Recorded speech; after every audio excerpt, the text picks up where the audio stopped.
Magandang umaga sa inyo mga bata. Isang masayang pagtungtong sa ikatlong baitang. Ang pag-aaralan natin ngayon ay tungkol sa Aralin 1, ang mga simbolo ng mapa.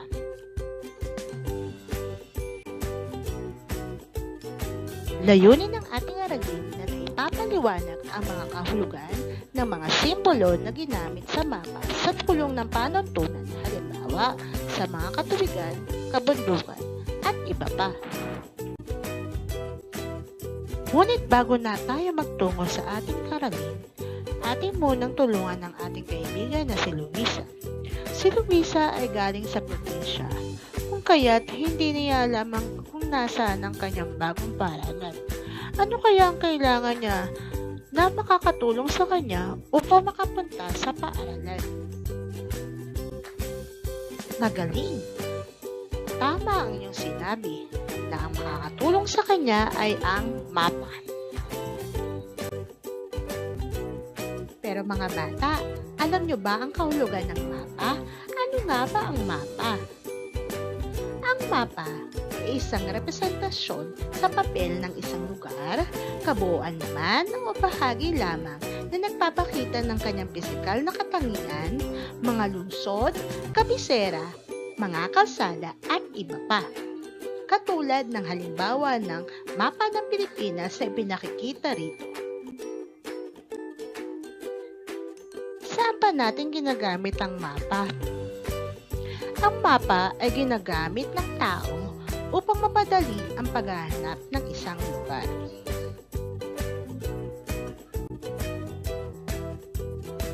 Ang mapa ay gumagamit din ng mga iba't ibang simbolo na tumatayo sa isang pangbagay. Bago pa naimbento ang aktwal na mapa, ang mga tao ay gumagamit ng mga simbolo upang mahanap ang isang lugar.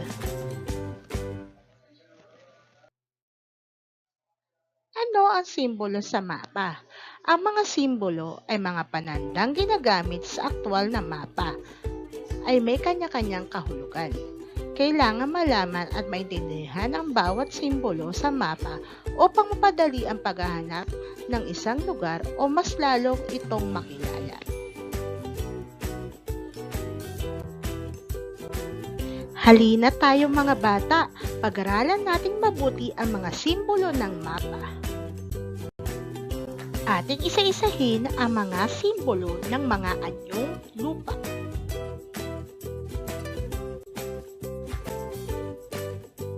Ito ay anyong lupa na kapatagan.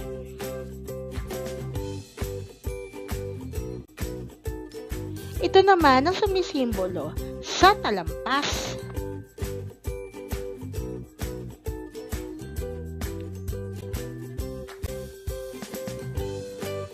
Ito naman ang sumisimbolo sa bundok.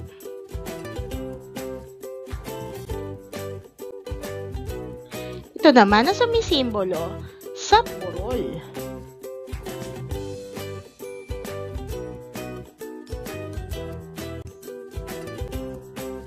Yan naman ang sumisimbolo sa lampak.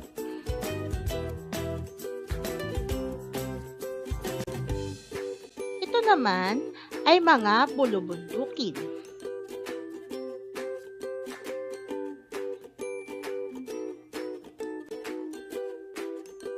Ito naman ay sumisimbolo sa bulkan.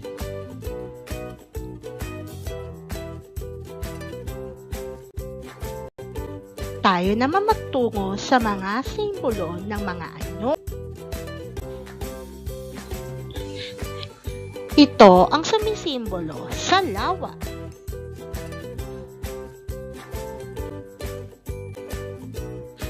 Ito naman ang sumisimbolo sa ilog.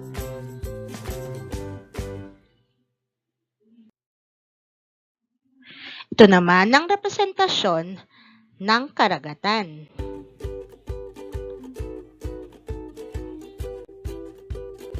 Ito naman ang sumisimbolo sa talon.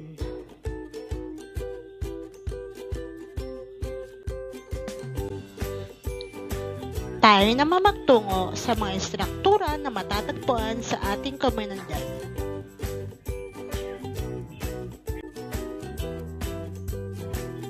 Ito ay sumisimbolo sa kabahayan.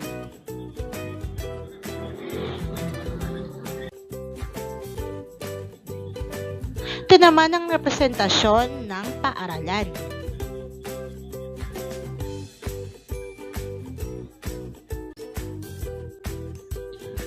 Ito naman ay sumisimbolo sa kagubatan.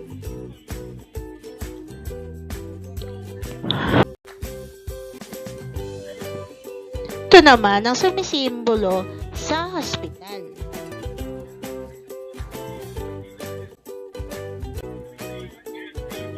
At ito naman ang sumisimbolo sa simbahan.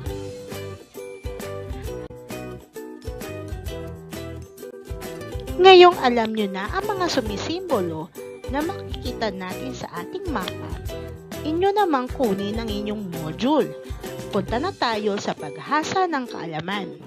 Handa na ba kayo?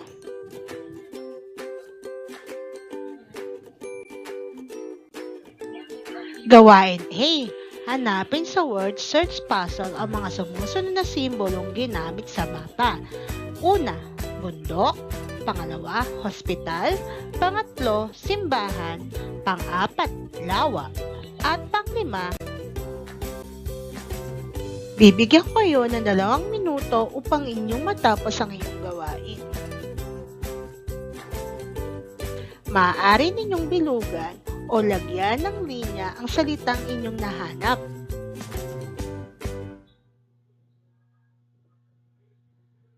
Nakahanap na ba kayo ng mga salita, mga bata? Kung hindi pa, pagpatuloy pa.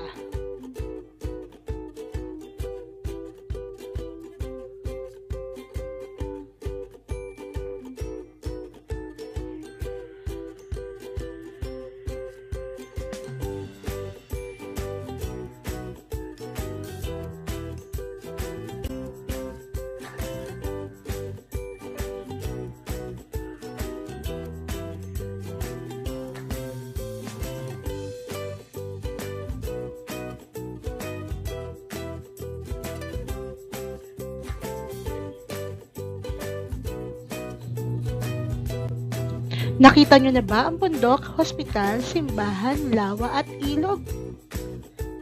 Bilisan! Meron lamang kayong 53 minuto upang matapos ang inyong gawain.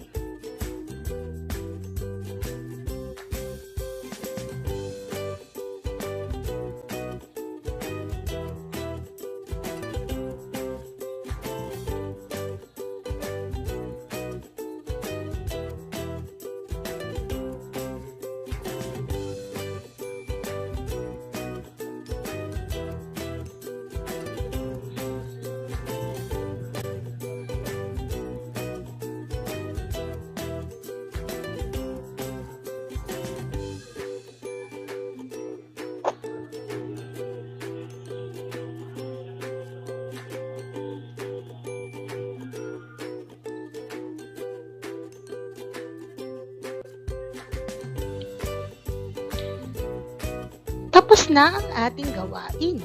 Pumunta na tayo sa gawain B.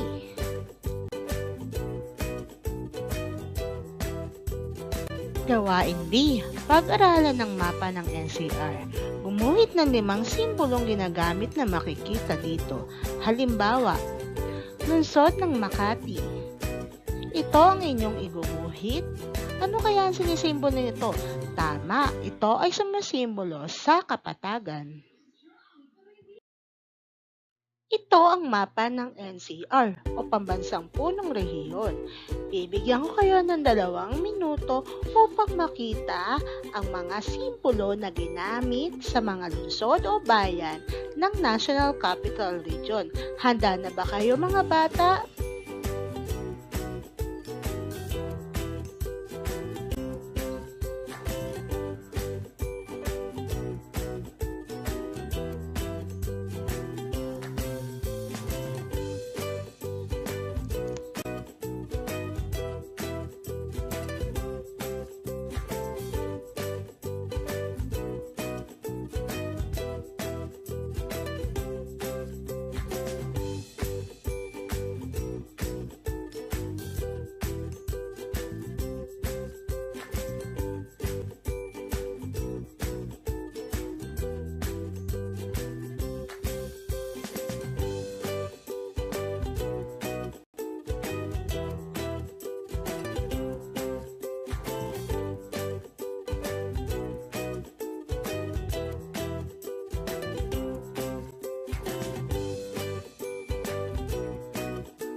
tayo naman magtungo sa ating gawain na may pinamagatang pagpapalawig. Handa na ba kayo mga bata? Isulat sa tabi ng simbolo ang kahulugan nito, batay sa talakayan.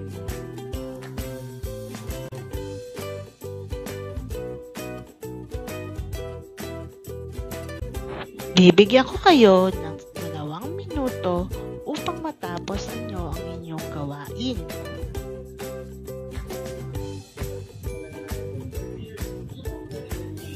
Nailagay na ba ang kahulugan ng simbolo?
Gawain A. Mapa at simbolo. Higuit ang mapa ng inyong lalawigan sa isang papel. Isulat ang mga pangalan ng bawat bayan at lungsod na tamang kinalalagyan nito. Halimbawa, tayo ay naninirahan sa rehiyon ng NCR o pambansang punong rehiyon. Iyon ang inyong iguguhit. Pangatlo, lagyan ng kaukulang simbolo at mga mahalagang anyong lupa, anyong tubig at istruktura na matatagpuan sa lalawigan. Maaari mong dagdagan ang mga anyong lupa o tubig at istruktura na ipinakita sa naunang mapa. Gumawa ng sariling simbolo kung may nais pang ilagay na istruktura at walang magamit na simbolo para rito. Ilagay mo rin ito sa ibaba ng mapa bilang pananda.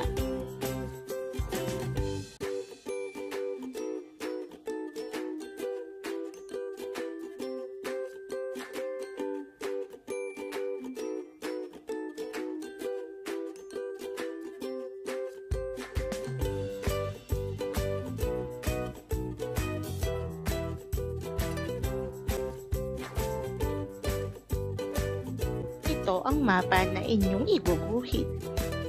Maaari niyong lagyan ng kulay upang gumanda. Maaari din kayong magpatulong sa inyong mga magulang. Kung hindi ito natapos, maaari itong gawin pagkatapos ng module. Tayo na magtungo sa ating pagsasanay. Hanapin sa hanay B ang kahulugan ng mga simbolo sa hanay A. Isulat sa patlang ang titik ng tamang sagot. Bibigyan ko kayo ng 2 minuto upang matapos ang inyong gawain. Handa na ba kayo mga bata?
Ipagpatuloy natin ang ating pagsasanay sa bilang 6 hanggang 10.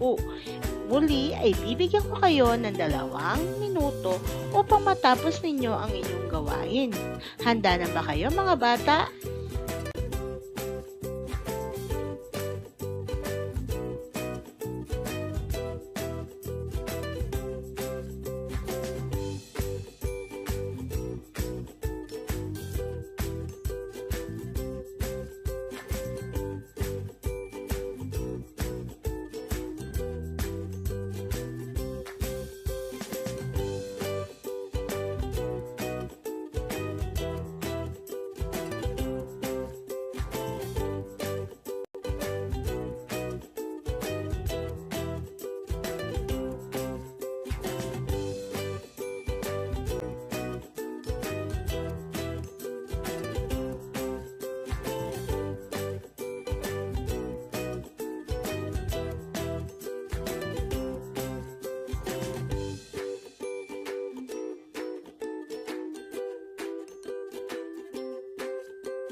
Maraming salamat sa inyong pakikinig.